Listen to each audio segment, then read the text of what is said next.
Halo semuanya, Assalamualaikum warahmatullahi wabarakatuh. Kembali lagi dengan saya Nur Aziza di Ngobras, Ngobrol Syariah. Nah, kali ini kita kedatangan dua pakar ilmu. Yang pertama ada Kak Takia dan Kak Riri. Sekarang udah ada nih Kak Takia dan Kak Riri. Eh, Halo Kak Takia, boleh perkenalkan dulu Kak? Halo semuanya, perkenalkan nama aku Takia Mafaza selaku. Nah, mantap. Sekarang langsung aja nih ke Kak Riri. Kan Kak Riri sebagai ahli keuangan syariah kita yang selalu mempunyai pandangan tajam nih soal regulasi, struktur produk, dan fatwa makro. Halo Kak Riri.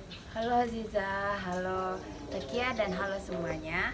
Nah, tema kita kali ini kita akan membahas tuh bumbu rahasia dari industri keuangan syariah. Nah, teman-teman jangan lupa simak sampai habis ya. Waduh, bumbu rahasia ya Kak. Kak Riri ini bikin penasaran aja ya. Langsung aja nih Kak, kita buka pemahamannya. Sebenarnya wa'ad itu apa sih Kak? Kalau diterjemahkan kan artinya wa'ad itu cuma janji. Masa iya di bank syariah yang transaksinya tuh miliaran cuma modal janji doang? Nah, ini perlu benar ya yang kata Azizah nih bilang kalau arti ya janji atau komitmen gitu. Namun secara istilah keuangannya itu wa'ad tersebut adalah janji sepihak. Itu perlu digarisbawahi itu. Nah, artinya di sini dia tuh ada satu pihak yang berjanji kepada pihak lain untuk melakukan sesuatu di masa depan atau melakukan transaksi atau akad gitu. Nah, di sini konsep utamanya itu dia ini baru komitmen awalnya sebelum akad. Nah, tapi belum terjadi adanya pertukaran hak dan kewajiban yang biasa terjadi pada akad-akad yang biasa kita kenal gitu. Oh, berarti beda ya Kak dengan akad yang biasa kita dengar tuh. Kayak akad nikah atau akad jual beli langsung. Nah, pasti tentunya itu beda banget gitu loh. Nah, di sini kalau akad itu tuh dia tuh kalau akad yang kita kenal tuh kan kedua belah pihak saling adanya ijab kabul gitu. Nah, sedangkan wa'ad itu dia tuh posisinya itu sebelum akad gitu.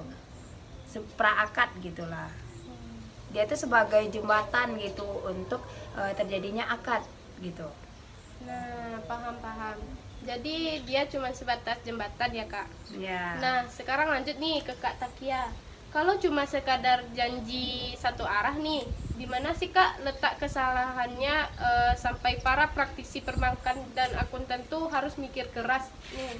Nah, kompleksitasnya itu muncul ketika wa'ad ini tuh diintegrasikan ke dalam produk IMBT. Nah, masalahnya itu muncul ketika wa'ad ini kita gunakan pada produk komersial Kak Ziza yang melibatkan nilai dan resiko yang tinggi. Contoh nyatanya itu ada pada produk IMBT atau Ijaro Mutahiyah Bitangli.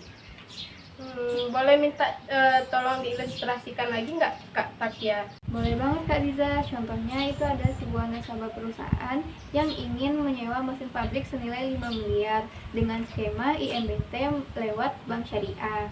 Nah, di awal proyek, itu nasabah akan memberikan wa'ad atau janji sepihak kepada bank.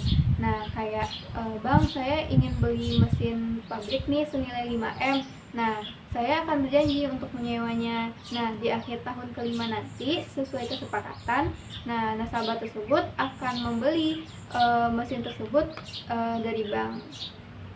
Nah, tapi kerumitannya tuh gini Kak, bank kan ngeluarin modal sebesar 5 miliar. Nah, berdasarkan janji tersebut, nah itu tuh nasabah akan terikat secara hukum.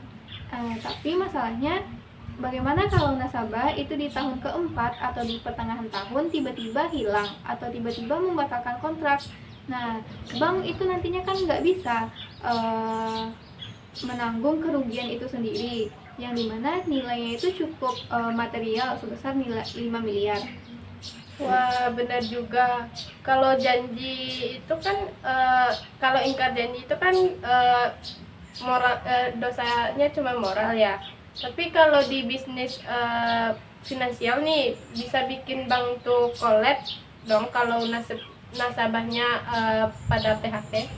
Nah, betul tuh Zah. Nah, makanya para ulama mengeluarkan fatwa MUI tentang bahwa wa tersebut menjadi mengikat secara hukum. Nah, apabila telah dilakukan janji tersebut gitu, wa'ad gitu. Nah, artinya gini, jika janji tersebut dikaitkan dengan sebab atau kondisi, nah pihak yang dijanjikan telah melakukan tindakan atau mengeluarkan biaya. Nah, nggak mungkin dong mereka langsung mundur aja, kan berarti kan ada tanggung jawab dong yang harus mereka keluarkan gitu. Oh, jadi konsekuensinya tuh hukum ya. Terus Kak Takia nih, kalau di sisi pencatatan akuntansi, janjinya nasabah tadi dicatat sebagai apa Kak? Kan unit mesinnya tuh belum beralih ke pemilikannya. Oh gitu. Nah di sini Kak ada kemudahan sekaligus kesulitan, yang dimana waat itu baru sebatas janji aja dan bukan akad jual beli. Kita tidak boleh mengakui adanya penjualan atau pendapatan di awal. Mesin senilai 5 miliar tersebut akan dicatat sebagai aset ijarah milik bank dan disusutkan oleh bank selama masa sewanya. Lalu si waat tadi posisinya di mana? Nah, dia hanya akan dicatat sebagai commitment of balance sheet atau diungkapkan dalam CALK atau catatan atas laporan keuangan. Kita nantinya akan menerapkan prinsip kehati-hatian yang sangat ketat. Nggak boleh terlalu mengakui keuntungan dari transaksi yang finalnya aja baru terjadi beberapa tahun ke depan. Wah, detail banget ya penjelasannya. Jadi nggak boleh asal catat untung duluan sebelum sah ya. Nah, ke Kak Riri nih, kalau aturannya ketat begitu, apa saja sih batasan atau lampu merahnya nih dari Dewan Syariah Nasional yang nggak boleh dilanggar dalam aplikasi WAAD ini? Takutnya kan malah dipakai buat ngakalin hukum atau manipulasi biar kelihatan syariah. Nah, pertanyaan bagus tuh Ziza. Nah, lampu merah utamanya yaitu wa'ad ini tidak boleh berubah menjadi akad yang terselubung di awal. Nah, ada istilahnya wa'adan, yaitu dua janji yang terjadi sekaligus. Yaitu maksudnya misalnya contohnya kayak bank dia berjanji dia akan menyewakan. Nah, kalau dari si pembeli dia berjanji setelah masa sewa habis dia mau membeli barang tersebut kayak gitu. Nah, artinya di sini dua janji yang saling mengikat dari kedua belah pihak. Dia melakukan transaksi jual beli di masa depan pada objek yang sama gitu. Nah, misalnya kan udah Riri jelasin tuh yang seperti yang tadi. Nah, itu kan sangat dilarang tuh dalam Islam adanya dua transaksi, dua akad sekaligus dalam satu transaksi gitu. Itu sangat dilarang oleh Rasulullah gitu. Oh, jadi kuncinya tuh janjinya tuh harus tetap berdiri sendiri ya Kak, dan nggak boleh saling mengunci di awal ya. Ya, tepat sekali. Dan satu lagi, ketika waktu eksekusi itu tiba, misalnya kayak contohnya kayak Takia tadi, dia tuh kan tahun kelima dia baru melakukan pemindahan barang gitu ya. Nah, di sini berarti kedua belah pihak tersebut wajib membuat dan menandatangani akad yang barunya kalau akan terjadi pemindahan kepemilikan gitu. Nah, melihat penjelasan dari Kak Riri dan Kak Takia nih, aku jadi paham nih. Ternyata WAAD ini bukan sekadar janji biasa, tapi instrumen yang sangat vital untuk menjamin kepastian hukum dan keadilan bagi pelaku bisnis di industri syariah. Betul Zah, tanpa adanya waat yang mengikat, bank syariah itu bakalan sulit buat membiayai proyek-proyek besar karena resiko ketidakpastiannya itu terlalu tinggi. Jadi, akuntansi dan hukum syariah berkolaborasi erat dan menjaga kemaslahatan umat bersama. Dan ini membuktikan kalau keuangan syariah itu sangat adaptif terhadap perkembangan zaman. Itu tuh bisa diibaratkan kalau akuntansi syariah ini dia beriring sejalannya dengan waktu gitu.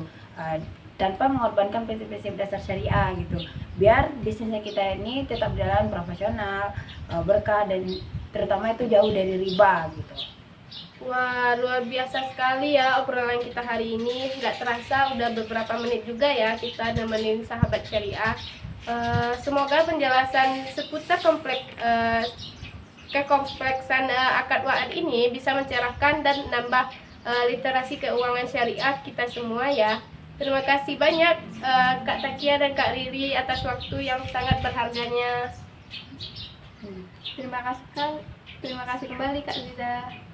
Ya, terima kasih kembali Ziza dan sampai jumpa lagi di Baik, saya Nur Aziza pamit undur diri. Assalamualaikum warahmatullahi wabarakatuh.